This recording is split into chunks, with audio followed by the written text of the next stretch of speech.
Hey everybody, this is Pierre Quinn, and you're listening to the Leading While Green podcast, where my mission is to help you live, learn, and lead with confidence. On today's episode of the podcast, episode number 17, we will talk about what Christmas lights showed me about respect, why you need to honor things before you tear them down, the link between creativity and breaking the rules, and I want to give you some options to becoming a better public speaker and how that can impact your leadership. So, listen up.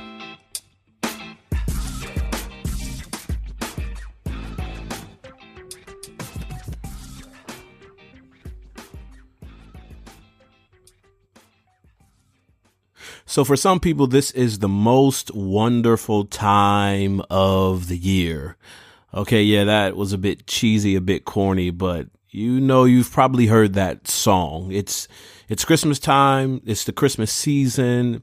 They're playing Christmas music all over the place, and I'll be the first to admit that I'm not the biggest Christmas guy in the world. But some of the stuff I rock with because my family's really into Christmas, my wife and my two daughters.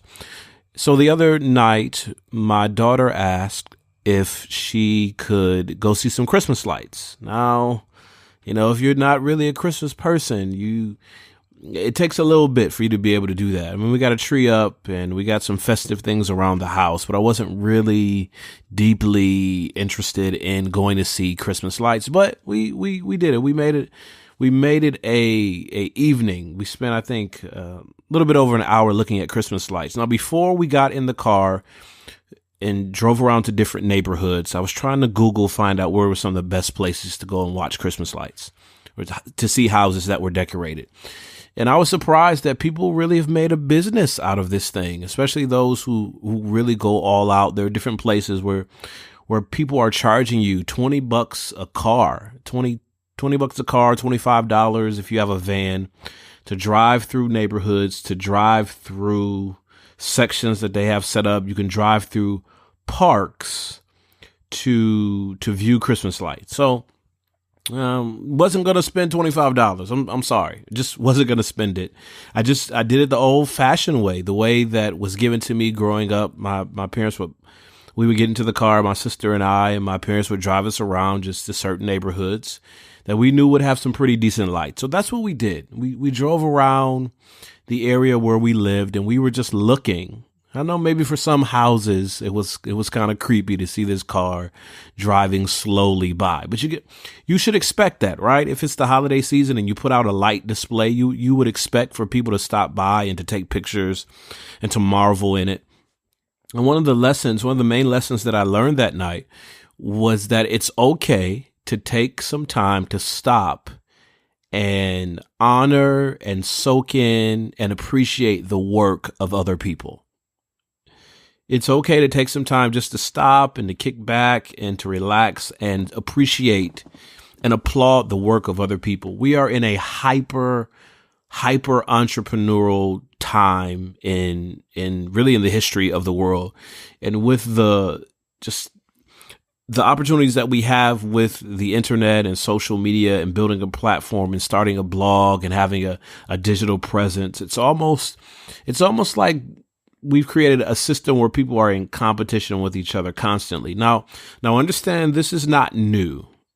Maybe the intensity of it is new, but this is not new at all. You remember the story from business class or from economics courses of how small town businesses would struggle whenever a big business would come in town. How the small town hardware store would struggle when a Walmart would come into town, or a small town grocery store would struggle when a big chain would come into town. So this idea of competition is not new. It's been around for a long time in the business space. But in the digital space and in the social world, it seems like we're almost constantly in competition with each other.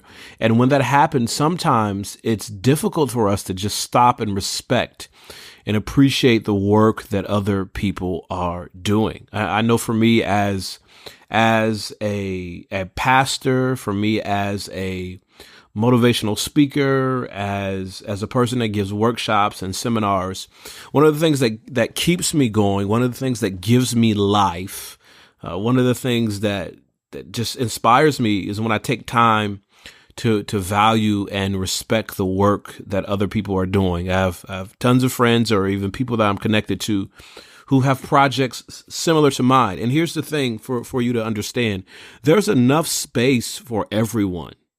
If you're writing a book and somebody else is writing a book at the same time, there's enough space in the world for both projects. If you have a blog and somebody else has a blog, there's enough space. If you're a musician and somebody else is a musician, there's enough space. And we're better off as entrepreneurs. We're better off as creatives.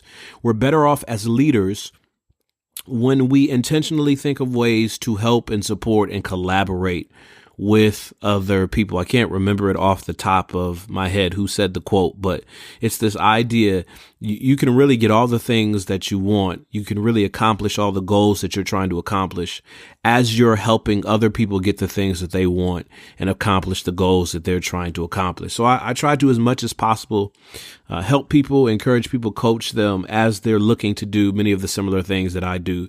And I don't feel threatened because I know what my gifts are, my talents, my skills, and I know what my lane is. I know what my core audience, who makes up my core audience and who I'm trying to reach.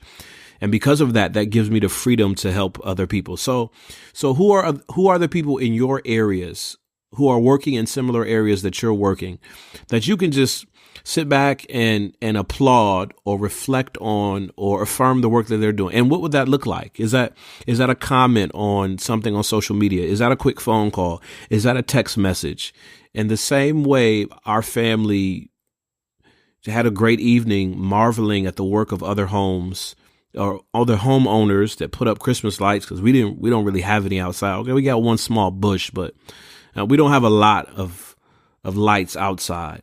So our enjoyment comes from applauding the work of other people. How can you do that in your space? How can you do that as a leader? How can you do that as an entrepreneur?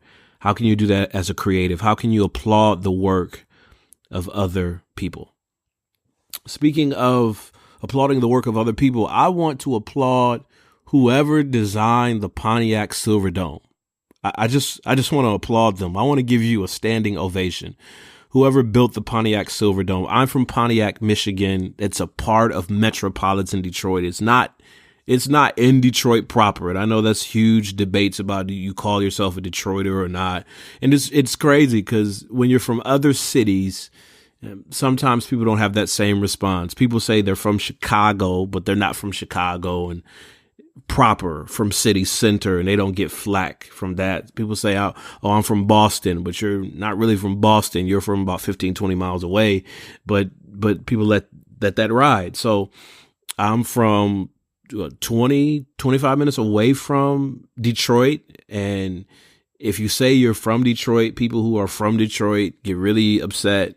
But people who aren't from the area, if you explain to them you're from the metropolitan area, they're okay with it. Whatever. You know what I mean. And some of you can really resonate with this idea. When you say you're from a city, a major city, but you're not really from that city, you're from 10, 15, 20 minutes away. But anyway, I want to applaud whoever built the Pontiac Silverdome, because I'm from Pontiac, Michigan. Okay. Metropolitan Detroit. Look it up on a map. I'm from Pontiac, Michigan. And Pontiac, Michigan was the place where the Lions used to play. The Detroit Lions used to play there. The Detroit Pistons used to play at the Silverdome.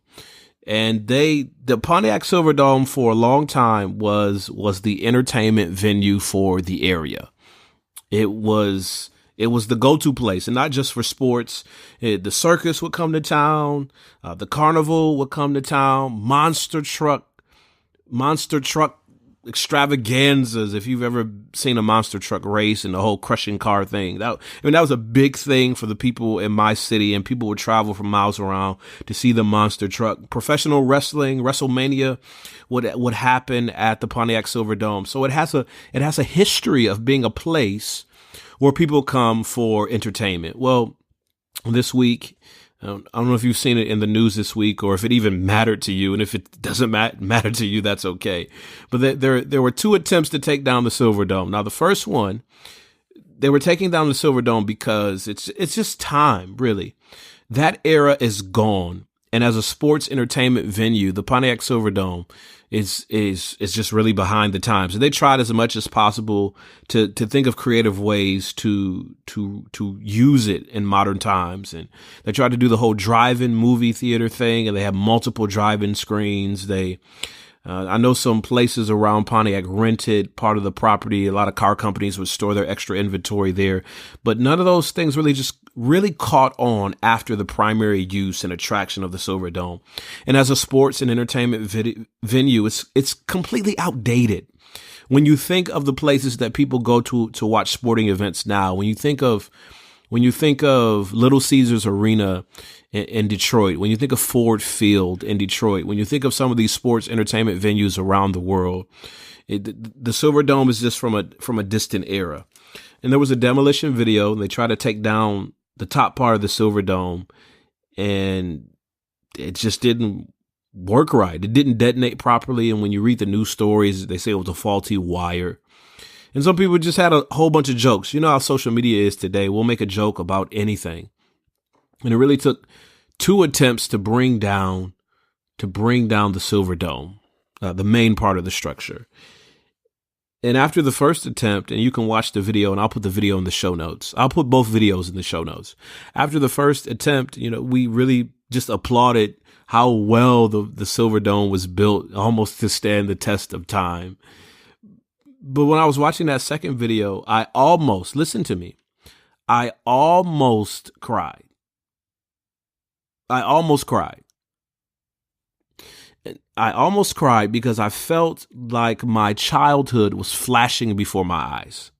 I could go back and just think of all the times I went to the carnival at the Silverdome. As a teenager, my parents would drop me off at the Silverdome, and it would be an indoor carnival, and I would hang out for a couple of hours with my friends. I thought back to the times where I would go to the Silverdome, and the Detroit Lions would be practicing outside. It's just so many memories.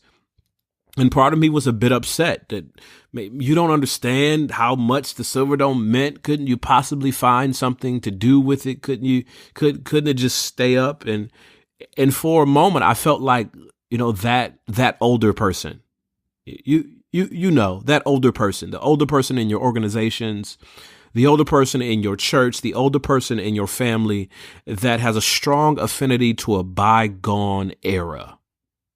That has a strong affinity to the past.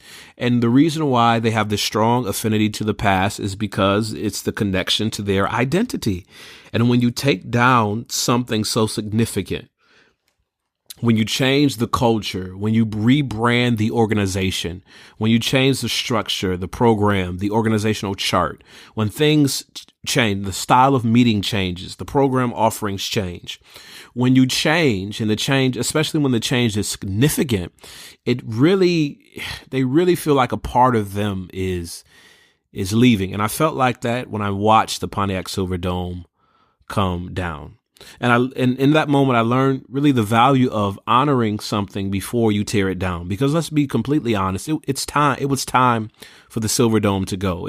For years, it was a sore spot for the city because it had a memory of greatness. It had a past of greatness. You could look back and chronicle historically its greatness.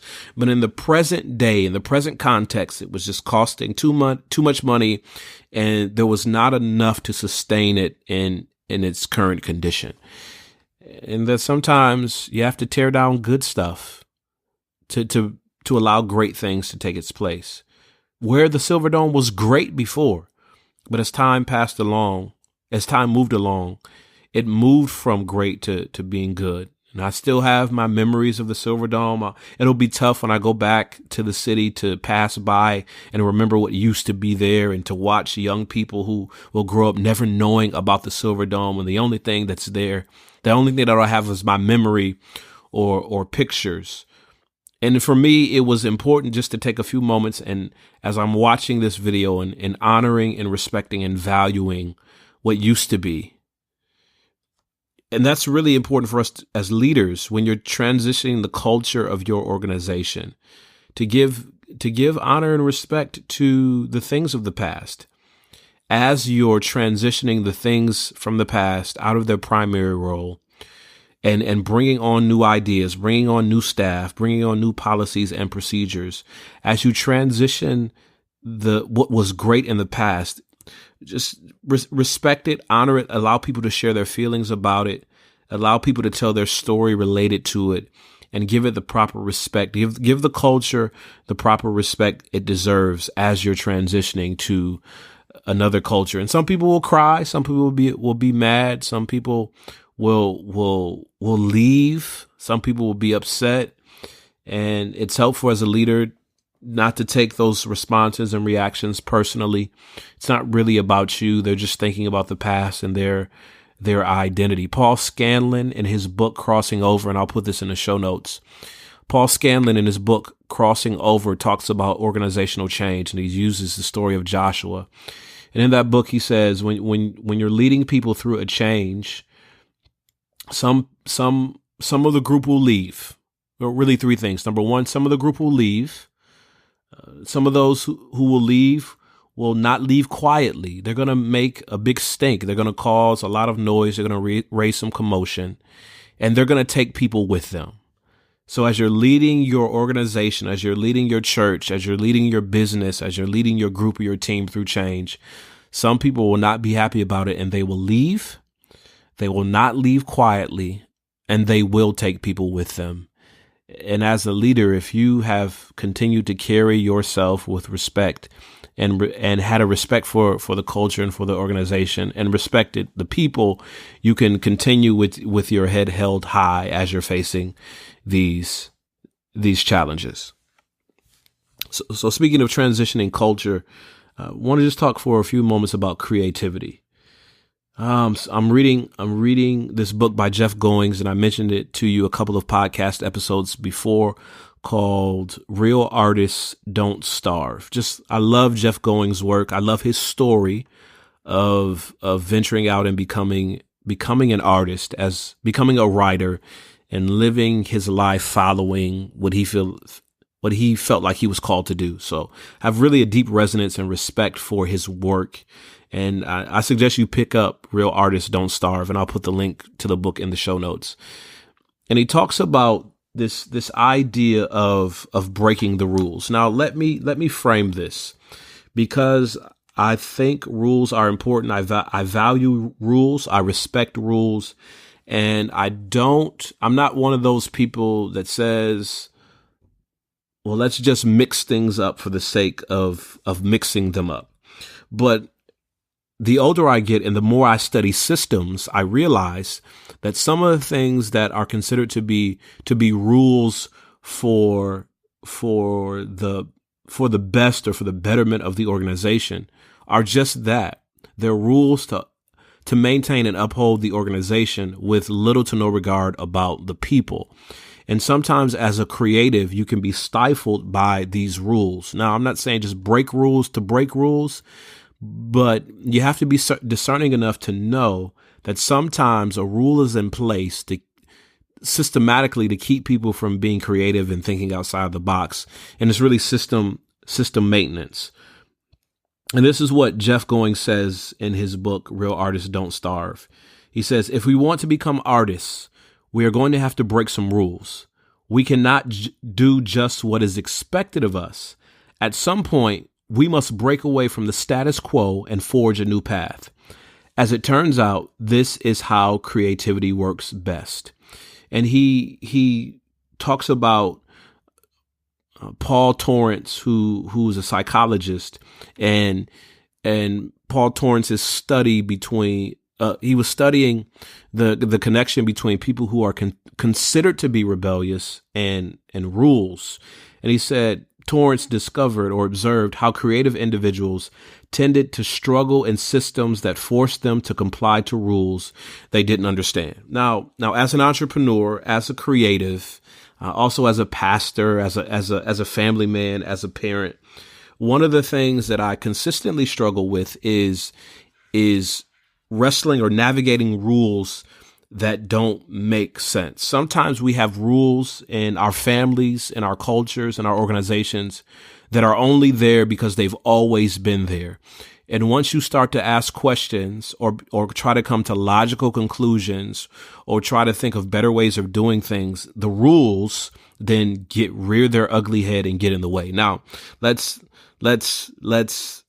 as a person of faith, I believe in my heart that God has set up some guidelines, some rules of life that we would do well to obey. And we can see the consequences of disobeying those rules. We know why they're set in place. We know why the guidelines are there. And many of us can look at, if you're a person of faith, you can look at the negative outcomes that have appeared in your life as a result of disregarding some of these rules. Those aren't the rules that I'm talking about.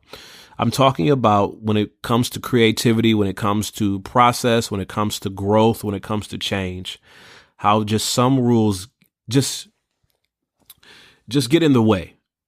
And I know many of us can look through our lives and can find some correlation with this. And there's this overarching rule in life, and Jeff Goins talks about it in his book, Real Artists Don't Starve, that life has to be linear, that you have to, you go to school, you pick a good major, you get a job, you work for 25, 30, 40 years, and then you retire. And life has to be really linear. And that anytime you try to leave that linear path, that sometimes the world or the systems that have benefited from you being on that linear path speak out against you. So I was watching this video on Facebook about this company called Some Old Line Dudes. I think that's it. Old Line Dudes. And it's about this guy who makes over $100,000 a year, him and his company. He makes over $100,000 a year by waiting in line for people. Yep, you heard me right. He makes over $100,000 a year by waiting in line for people, waiting in line for phones, waiting in line for tickets, waiting in line for food. Basically anything you would have to wait in line for, you can pay him and you can pay his staff. You can pay his company to wait in line for you. And in the clip, he's talking about how he's seen the stage play Hamilton 7.5 times, because I believe the play has these rules that if you buy tickets, you have to watch the show. So he's waited in line because people have paid him. He's made a business out of the inconvenience of standing in line. I mean, that's in some ways he's broken a rule that says you have to be the person to wait in line for your stuff. And you can't pay somebody. You have to go through the arduous process yourself to wait in line. He says, nope, you don't have to. You can pay me to do this thing for you. And he's breaking what for the longest was considered to be a social norm, or just something that had to be. And when I talk about breaking rules, those are the types of things that I'm talking about. But quite often, when we look at our organizations, we become masters, self-appointed masters or experts at critiquing. And I shared with you on an earlier podcast how this year I wanted to do more creating than critiquing. And I stumbled upon a quote. Some people attribute it to Michelangelo. On the internet, anybody said anything. You don't really know. Even if you look it up on some of these quote websites, you don't really know who said what. But a quote that was attributed to Michelangelo is critique by creating. Critique by creating. And what that means is when you're a part of something that you have a problem with, you need to work to improve that system or invent something that will improve the system. So internally improve the system or externally invent something that will have a positive impact on that system. And how many times when you look at your stuff, when you look at the things that you're connected to, how many times have you just offered a commentary? How many times have you just offered a critique, but you haven't taken the energy and the effort to be creative? And let me tell you, being creative isn't just, I tried to talk to somebody about this and they wouldn't listen to me. No. And many times creativity means you have to design it and do it, and then bring to the group the example of how it has worked. Design it, do it, and then bring to the group the example of how it's worked. And it's only after that, because people are afraid of change. They're afraid of things that they don't know. It's a cognitive dissonance that's going on. But if you really want to change some of the systems and organizations that you're a part of, work in areas that you don't need permission, that improve a process, invent or reinvent something, experiment and give tangible evidence that this thing works, and then bring it back to the system, bring it back to the group, bring it back to the culture, the organization, along with the research and hard work behind it, demonstrating that it can work or it's worked for other people. And that's one of the ways that you can be creative. Instead of just sitting and complaining and tweeting and subtweeting and yelling and getting into arguments, I love for 2018 to be a year of practical change, of practical improvement, of practical reinvention, not just theory, because we're very good at just throwing theories around without any practical application. Hey, I want to help you out practically as we close 2018. When I go and speak, usually I get responses in two categories. Category one is, we really appreciate your presentation. Can you come back to our group, or can you come to our group and present something? And bucket number two, or category number two, man, I really would learn to do how you do. And over the years, I've never put together a program to help people become better speakers, better presenters. The crazy thing about that is I spent nearly a decade in the classroom teaching public speaking skills, business communication, interpersonal communication. So I taught it formally for a number of years, but never taught it as a part of my brand and my offering. But if you're in the DMV area, I want to invite you to join me on December 21st. I'll have my first public speaking workshop in the city of Laurel, Maryland. And Laurel is about 15 minutes from the Baltimore Washington airport. So if you're in the DMV area and you want to improve your public speaking skills, I'll give you a 2-hour interactive workshop, and you can check that out at speak2017.eventbrite.com, speak2017.eventbrite.com. Be completely interactive. We're going to pack everything that we can in this 2-hour session. And I spent 10 years teaching this stuff, really been a speaker for over 20 years, but spent 10 years teaching it in a formalized classroom, collegiate setting. And now I want to teach it to you in a slightly different environment. So I want you to check that out, speak2017.eventbrite.com. And you may say, hey, I want to sponsor somebody. Well, yeah, buy a ticket and drop me a line and say, hey, I want to sponsor somebody to be a part of this because I know the value of public speaking. A lot of the opportunities for leadership in my life have come because I was able to articulate and able to carry myself. And I want to show you how that can happen for you. So speak2017.eventbrite.com on December 21st here in the DMV area in the city of Laurel, Maryland. I'll be giving you some tips, some maybe not tricks, but some insights and some we'll practice this thing, practical insight on becoming a better public speaker, because it's my mission on this podcast to help you live, learn, and lead with confidence. So, hey, check me out on iTunes. Leave me a review. The more reviews I get, the more you help me out, the more I can take this message to the world. And I appreciate your help on that. And until next time, take care and God bless.